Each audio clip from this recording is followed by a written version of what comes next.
कि लड़ाई ईमानदारी से लड़ी जाए और बाकी भगवान से प्रार्थना किया जाए कि एक अच्छा रिजल्ट आए, एक ऐसा डिसीजन आए जिससे दोनों लोग खुश हों। किसी से हम लोग की कोई दुश्मनी नहीं है, चाहे बीपीएससी हो, चाहे सरकार हो, चाहे कोई भी हो। बच्चों के हित में और डेमोक्रेसी में यही होता है ना कि पब्लिक के वेलफेयर के बारे में सोचते हैं। तो स्टूडेंट से बढ़िया कौन हो सकता है। वर्तमान दौर में बच्चों के हित को सोचा जाए और एक अच्छा निर्णय दिया जाए। हम बात करने वाले हैं बीपीएससी के बारे में। लगातार 4 महीने से छात्रों के लिए ये संघर्ष वाला समय है और आंदोलन कर रहे हैं। पटना हाईकोर्ट से उम्मीद थी, लेकिन पटना हाईकोर्ट से जो उम्मीद उनको थी वो खरी नहीं उतरी। छात्र उससे संतुष्ट नहीं हैं। अब उन्होंने सुप्रीम कोर्ट का रुख किया है। आखिरकार सुप्रीम कोर्ट में आज क्या क्या हुआ और बीपीएससी से संबंधित क्या अपडेट है, हमारे साथ रहमांशु सर हैं जो कि पटना से आए हुए हैं। और कल क्या होने वाला है, आज क्या क्या हुआ, पूरी जानकारी वीडियो के माध्यम से होने वाली है। सर बहुत बहुत स्वागत है आपका। बहुत बहुत धन्यवाद आपका। क्या अपडेट है सर इसके मामले में? 4 महीने से ये संघर्ष छात्रों के लिए, पढ़ने का समय है और आंदोलन में छात्र उतरे हैं, क्या कहना चाहेंगे? और क्या दरअसल क्या है कि 18 दिसंबर से हम लोग का ये सत्याग्रह शुरू हुआ, लेकिन बहुत सारी समस्याओं को लेके 6 दिसंबर से ही सारा का सारा काम एजिटेशन शुरू हो गया था। उसका मेन कारण यही था कि जो भी हम लोग सही इन्फॉर्मेशन बीपीएससी से मांग रहे थे, वहाँ से हम लोग को नहीं आ रही थी। जिसमें पहला मुद्दा हम लोग का ये उठा था नॉर्मलाइजेशन के मुद्दे को लेके। चीज़ें क्लियर हुई, लेकिन घटनाओं के घट जाने के बाद हुई। और फिर जिस तरह से एग्ज़ाम को कंडक्ट कराया गया और बहुत सारी इरेगुलरिटीज़ हुई 13 दिसंबर को, और फिर जो एशिया का सबसे बड़ा सेंटर है बाबू परीक्षा परिषद कुम्हरार वाला, वहाँ पे पेपर का जिस प्रकार इरेगुलरिटीज़ होना, पेपर का कम पड़ जाना, और बहुत सारी घटनाएं घटी। वहाँ पे इन्वेटर का डेथ हो जाना, फिर कई और भी मुद्दे उठे उसमें जो आपने कोर्ट में सुना होगा। और इसको लेके जो 18 दिसंबर से एक एजिटेशन शुरू हुआ, हम लोग का जो एक सत्याग्रह शुरू हुआ। हम लोग की मांग यही थी कि इसका प्रॉपर इन्वेस्टिगेशन करा के री एग्ज़ाम को कराया जाए, क्योंकि हम लोग को लगा कि सिर्फ बाबू परीक्षा परिसर ही नहीं, कई और सेंटर पे बहुत सारी गड़बड़ियाँ हुई हैं। और जब हम लोग सत्याग्रह बैठे तो बहुत सारे और जगह से इन्फॉर्मेशन आने लगे कि सर कई जगह बायोमेट्रिक की समस्या थी, कई जगह जेएमआर की समस्या थी, कई जगह सीसीटीवी कैमरे की समस्या थी। फिर एक जो सबसे बड़ी समस्या थी, वो समस्या ये थी कि जो क्वेश्चन पेपर थे वो बहुत लेट में दिए गए। कई जगह पहले ही ले लिया गया, मतलब टाइम पे ले लिया गया, दिया गया जबकि देर में। तो इस तरह की बहुत सारी समस्या एक साथ हुई। तो हम लोग का सिंपल सा ही मांगना था कि सर प्रॉपर इन्वेस्टिगेशन करा के जो भी मिनिमम टाइम 1-1.5 महीने में आप लीजिए, बच्चों की तैयारी पूरी है। लेकिन ऐसा कुछ हुआ नहीं, तो इसलिए सत्याग्रह शुरू हुआ। हाई कोर्ट में सारा केस लड़ा गया। उसमें कुल मिला के 6 केस थे। एक जो है आपका PIL था, जो आनंद लीगल फोरम की तरफ से दिल्ली से डाला गया था, जो सुप्रीम कोर्ट से फिर हाई कोर्ट में पहुंचा। बाकी 5 केस वहाँ पे थे। वहाँ पे फाइनल डिसीजन मुझे 28 मार्च को आया। वहाँ के डबल बेंच ने जो है आशुतोष सर और जो है पार्थसारथी सर ने दिया, जो केस को डिसमिस कर दिया। फिर हम लोग उस सारी चीज़ों को लेके एक एप्लीकेशन लेके हम लोग सुप्रीम कोर्ट में आए और आर्टिकल 136 में हम लोग ने बात करना शुरू किया कि हम लोग की बातों को वहाँ पे सुना जाए। तो हम लोग SLP के माध्यम से यहाँ चाहते थे कि हम लोग की सुनवाई हो। तो सारे केस फाइलिंग हुई 28 के बाद। तब तक जो है बीपीएससी ने अपना कैविएट भी डाल दिया था कि साहब कोई भी अगर डिसीजन लिया जाए या कोई भी निर्णय दिया जाए तो हमको भी एक बार सुना जाए। तो ये सारी की सारी घटनाएं हुई। फिर हम लोग की तरफ से 3 केस डाले गए। उसमें पहला पप्पू कुमार वाला केस, दूसरा जो है प्रशांत कुमार वाला केस, और तीसरा जो है नेहा प्रवीण का केस। पप्पू कुमार वाले केस में जो है अंजना प्रकाश हम लोग की जो है मेन एडवोकेट बनी। उसका जो है दूसरा केस जो है आपका प्रशांत कुमार, उसमें जो है कॉलिन गोंजालिस से बने। और थर्ड वाले में जो है गोपाल शंकर नारायण जो है, ये तीनों एडवोकेट अपीयर हुए। तो एक सुनवाई हुई 17 को, फिर 17 के बाद आज 22 को सुनवाई हुई। जब 22 को आज सुनवाई हुई मेन, तो उसमें क्या हुआ कि कुछ डॉक्यूमेंट्स जो दिए गए थे वो क्लियर नहीं थे। तो हम लोग के अपोजिशन में बीपीएससी की तरफ से जो है तुषार मेहता सर वो अपीयर हुए और उन्होंने कहा कि कुछ डॉक्यूमेंट्स ऐसे हैं जो हमको नहीं प्रोवाइड किए गए हैं और हैं तो क्लियर नहीं। तो अंजना मैम ने कहा कि ठीक है, हम उसको क्लियर दे देंगे। तो सुनवाई की बात हुई और फिर गोंजालिस साहब ने कहा कि साहब हम लोग को सुना जाए, बहुत अर्जेंट मैटर है, क्योंकि मुझे लगता है कि जज साहब ये भूल गए थे कि 25 से हम लोग का मेंस होने वाला है बीपीएससी का। इस बात को उनको दोबारा याद दिलाया गया और जब याद दिलाया गया तो फिर उनको याद आया कि ठीक है भाई, मैटर को हम सुनते हैं सारी चीज़ों को। फिर उधर तुषार मेहता सर के सामने से बातें आई और फिर यहाँ से अंजना मैम ने कहा कि भाई हम आपको डॉक्यूमेंट्स प्रोवाइड करा देंगे। और डॉक्यूमेंट्स में प्रॉब्लम क्या है कि कुछ ट्रांसलेशन को लेके प्रॉब्लम है। तो वो सारी डॉक्यूमेंट्स देने की बात कही गई। तो उन्होंने कहा कि ठीक है, हम आगे की डेट देते हैं। तो जब आगे की डेट देने की बात हुई, क्या हुआ, तो फिर गोंजालिस साहब ने कहा कि सर अर्जेंट मैटर है, इसको कल ही सुना जाए। अच्छा। तो इसलिए टॉप ऑफ द बोर्ड जो है, जो अभी हमने ऑर्डर शीट देखी है उसमें बोला गया है कि सारी चीज़ें सुनने के बाद इस सारे केस को टॉप ऑफ द बोर्ड रखते हैं। तो ये तीनों केस यानी पहले हम ही लोग के केस सुने जाएंगे। अच्छा, कल एक सुनवाई होगी जी। साथ ही साथ जो आनंद लीगल फोरम वाला है वो भी केस जो सुप्रीम कोर्ट से हाई कोर्ट पहुंचा था उसका भी हम इसमें जो है उसकी भी सुनवाई कल होनी है। शायद वो 46 नंबर पे हो सकता है कि जानकारी मिले तो चारों एक साथ सुन लिया जाए। अच्छा। तो ये सारा का सारा है। लेकिन अब इसके आगे की जो है प्रक्रिया उठती है कि आखिर होगा क्या, क्योंकि मेन तो यही है ना कि क्या हो, मेंस आने वाला है 25 से मेंस होने वाला है, क्या स्टे लग पाएगा या ऑर्डर रिजर्व रखा जाएगा, क्या सुनवाई पूरी कंप्लीट होगी नहीं होगी, और यही सबसे बड़ी समस्या है। तो जिस प्रकार पहले दिन कोर्ट का मूड था वो तो अलग मूड था, लेकिन आज जो कोर्ट का मूड था वो थोड़ा सा अलग मूड दिखा। दोनों में ज़मीन आसमान का डिफरेंस दिख रहा था। हो सकता है कि कल पिछले बार जो है हमारे वकील साहब दूसरे थे अपोजिशन में, इसलिए उनका मूड कुछ और था, और या तुषार मेहता सर आगे तो शायद कुछ मूड और हो गया। अब कल के कोर्ट के मूड को देखना है कि क्या मूड रहता है। लेकिन मुझे लगता है कि एक बार सुनवाई होगी प्रॉपर, क्योंकि इमरजेंसी जो है ये अर्जेंट मैटर है और मेंस का मैटर है। और मुझे लगता है कि विपक्ष से भी कुछ मुद्दे उठाए जाएंगे जिसमें वो जरूर कहेंगे कि साहब 25 से जो है मेंस होने वाला है, बच्चे पहुंच गए हैं, ये सारी समस्याएं हैं, वो सारी समस्याएं हैं। और हम लोग की तरफ से कहा जाएगा कि सर कुछ ना कुछ एक ऐसा ऑर्डर दे दिया जाए कि या तो स्टे लगवा दिया जाए, या फिर एक भी हो सकता था जो पिछले बार हम लोग के साथ पटना हाई कोर्ट में हुआ था कि साहब ये कहा जाए कि सुनवाई हम लोग की जारी रहेगी, लेकिन कोर्ट के डिसीजन पे ही इस जो है एग्ज़ाम का रिजल्ट डिपेंड करेगा। अच्छा। तो ये दो कंडीशन अभी बन सकती हैं। बाकी तीसरा एक जो होता है वर्स्ट कंडीशन हम लोग के लिए होगा, वो होगा कि ऑर्डर को रिजर्व रख लिया जाए। अच्छा। तो अगर ऑर्डर को रिजर्व रखा जाता है it means it not positive. अच्छा। लेकिन अगर ये दोनों आ जाते हैं तो पॉजिटिव होंगे।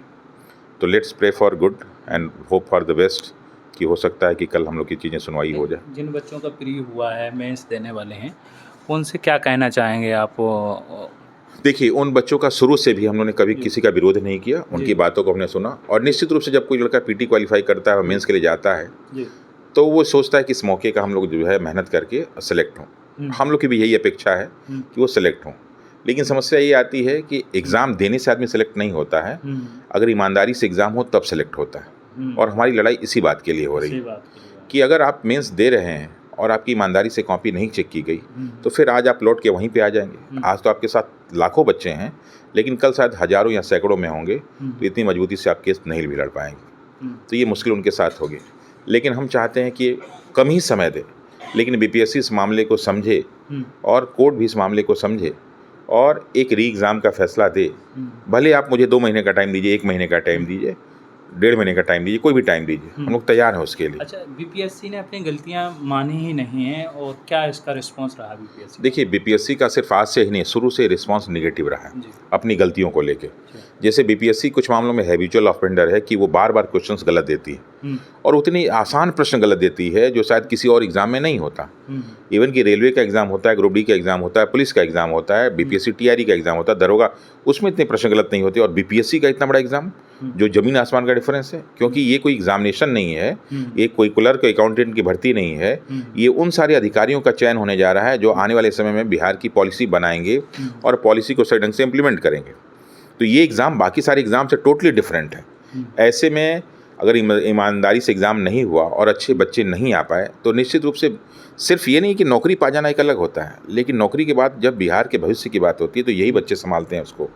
और जितनी बड़ी पोस्ट है, 200 एसडीएम की पोस्ट, 136 डिप्टी एसपी की पोस्ट, कुछ लोग कह रहे हैं 71वीं में। साहब, नौकरी की लड़ाई नहीं हो रही है, लड़ाई हो रही है ईमानदार अधिकारियों को बिहार में लाने की, इसकी लड़ाई हो रही है। और अगर ऐसा हुआ तो मुझे लगता है कि अधिकारी नहीं आ पाएंगे। इसलिए उन बच्चों से तो मैं यही कहूँगा, बेटा तैयारी कर रहे हो आप, एग्ज़ाम अपनी ईमानदारी से दो, आपसे हम लोग का कोई विमर्श नहीं है, भगवान करे आप सेलेक्ट हों। लेकिन मुझे विश्वास है कि अगर आपकी तैयारी अच्छी है तो अगर कल को अच्छी थी तो आने वाले कल को भी अच्छी होगी, और दोबारा पीटी हुआ तो आप क्वालिफाई कर जाएंगे, क्योंकि आप लोग अच्छे लोग हैं, टैलेंटेड हैं। और फिर मेंस भी होगा तो ये मेंस आपको उसमें सहायक बनेगा। हम नहीं चाहते कि हमें 6 महीने का टाइम दीजिए, हम नहीं चाहते कि हमको साल भर का टाइम दीजिए, हम चाहते हैं कि 1 महीना टाइम दे, 1.5 महीना टाइम दे और कहे कि साहब ईमानदारी से हम पेपर लेंगे। अच्छा, आप लोग क्या चाहते हैं कि मेंस जो एग्ज़ाम होने वाला है वो स्टे हो कि पेपर हो लेकिन रिजल्ट पे होल्ड हो? नहीं, देखिए, हम लोग का ये है ना कि री एग्ज़ाम हो। अगर ये ऑर्डर कल आ जाता है कि साहब इसको कैंसिल करके या प्रॉपर इन्वेस्टिगेशन कर लिया है, क्योंकि री एग्ज़ाम के बाद भी एक समस्या जरूर उठेगी कि क्या अगली बार जो एग्ज़ाम होगा वो ईमानदारी से हो पाएगा, क्योंकि सारे अधिकारी तो वही हैं, सारे कर्मचारी तो वही हैं जिन्होंने एसओपी को फॉलो नहीं किया, जिसने बहुत सारी इरेगुलरिटीज़ की। तो अगर एक प्रॉपर इन्वेस्टिगेशन हो जाता तो मुझे लगता है कि 15 दिन 1 महीने का एक इन्वेस्टिगेशन करके और फिर डिसीजन ले लिया जाए कि साहब ऐसे ऐसे एग्ज़ाम होगा। और ऑलरेडी हाई कोर्ट ने भी अपने ऑर्डर में और अपने डिसीजन में इस बात को कहा गया कि there should be a structural change in BPSC, और उन्होंने माना है कि बहुत जगह बहुत सारी गलतियाँ हुई हैं, जिसमें अभी जो है इसमें सुप्रीम कोर्ट में देखेंगे तो जब शुरुआत हुई थी तो पहला जो हम लोग का पैरा था वो यही पैरा था कि आखिर सारे के सारे कोचिंग इंस्टीट्यूट्स को बीपीएससी में क्यों बुला लिया गया। ऐसा तो नहीं है कि ये जो है कोचिंग इंस्टीट्यूट्स को लीगल एंट्री का एक तरीका बनाया गया हो, इसी बहाने और लोगों से मिला जाए, और फिर एग्जामिनेशन में क्वेश्चन के पैटर्न को चेंज करके लो ग्रेड के क्वेश्चंस अगर किसी कोचिंग से आते हैं तो ये बड़ा बड़ा प्रश्नवाचक चिन्ह बन जाता है। ये कोचिंग से ज़्यादा प्रश्नवाचक चिन्ह बनता है बीपीएससी के लिए कि अगर आप साहब हम किसी को बुलाते हैं तो जो अधिकारी है वो बड़े पद पे बैठा है और वो बाद में क्वेश्चन पेपर बनाने वाला है, तो अगर वो देखता है भी कि भाई कोचिंग इंस्टीट्यूट्स के क्वेश्चन पेपर ऐसे हैं तो कोशिश करना चाहिए कि वो क्वेश्चन जो है उसमें शामिल ना हो, नए प्रकार के प्रश्न शामिल हो।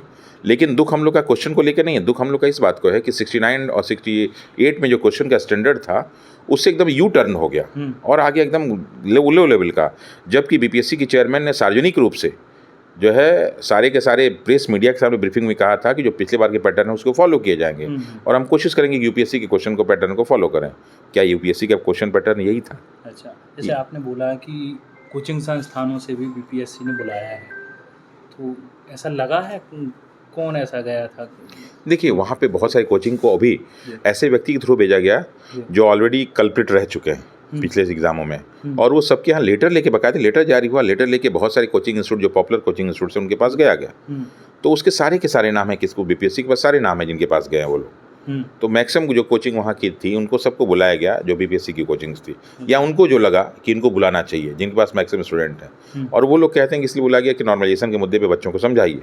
अच्छा। और ये वादा भी किया गया था कि साहब 15 नवंबर को एक बार फिर से हम सारे बच्चों को भी बुलाएंगे, हो सकता है बापू सभागार में, और फिर बुलाने के बाद उन सारी के सारी चीज़ों को हम सॉल्व करने की कोशिश करेंगे। तो देखिए अच्छा, तो क्या उम्मीद क्या है सर कि री एग्ज़ाम होगा? देखिए साहब हम लोग पहले दिन से इसी उद्देश्य से लड़ाई लड़ रहे हैं, लेकिन समस्या है कि निर्णय सिर्फ सबूतों के आधार पे नहीं होता। निर्णय कई बार जो है जज का डिस्क्रिशनरी पावर होता है, वो सबूत को जो है प्रूफ को कंक्लूसिव प्रूफ के रूप में देख रहा है कि नहीं, या फिर हमारे वकील उसको कंक्लूसिव प्रूफ कर पा रहे हैं कि नहीं। तो सारा का सारा कोर्ट का निर्णय इस पर डिपेंड करता है। तो साहब जज जो है किस नज़र से देख रहे हैं, वो अपने डिस्क्रिशनरी पावर का किस प्रकार यूज़ कर रहे हैं, और हमारी तरफ से वकील उसको कंक्लूसिव प्रूफ के रूप में साबित कर पा रहे हैं कि नहीं कर पा रहे हैं। क्योंकि एक बहुत बड़ा प्रॉपर तरीका होता है कि जब भी हम इस तरह के एग्जामिनेशंस को देखते हैं तो एक होता है सेग्रीगेशन, चीज़ों को अलग करना। अगर उनको लगे कि सिर्फ एक सेंटर का तो कहेंगे साहब हमने करा दिया, लेकिन हमको साबित करना पड़ेगा कि नहीं सब इसका इम्पैक्ट हर जगह हुआ है। क्यों? क्योंकि एग्जामिनेशन ख़त्म होने से घंटे पहले तक जो है पेपर जो है वायरल होना शुरू हो गया था। अच्छा। तो ये सारी समस्या है। सर जो कोर्ट में केस लड़ रहे हैं तो वकीलों का खर्चा कैसे उठा रहे हैं, कैसे क्या करवा? देखिए नो डाउट बहुत जगह से फंडिंग की गई, जी। बहुत सारे लोग जो है उसमें शामिल हुए फंडिंग में, और बहुत सारा पैसा उनको दिया गया, जी। और बहुत सारे वकीलों ने जो है अपनी फ़ीस को मिनिमम किया गया। अच्छा। चूँकि देखिए हम लोग हाई कोर्ट से लड़के आए थे, और हाई कोर्ट में जितने भी वकील थे उन्होंने जो है मैक्सिमम ने प्रो बोनो हमारा सपोर्ट किया, और कई सारे डेट पे हुआ अपीयर हुए। तो यही कुछ प्रक्रिया यहाँ भी है, लेकिन एक जो है प्रोसेसिंग फ़ीस, एक जो है सारी चीज़ों करने की फ़ीस वो होती है, तो वो दी गई। अच्छा। लेकिन अब वो सारी चीज़ें कितनी दी गई ये तो बाद में खैर क्लियर होगा, लेकिन हाँ दी गई हैं सभी को। अच्छा। तो और बाकी सारे जो हैं अगर वकीलों को देखा जाए तो चूँकि जब इस तरह के बहुत पॉपुलर इश्यूज़ होते हैं तो एक चीज़ें और आती है, वो चीज़ आती है सोशल रिस्पॉन्सिबिलिटी।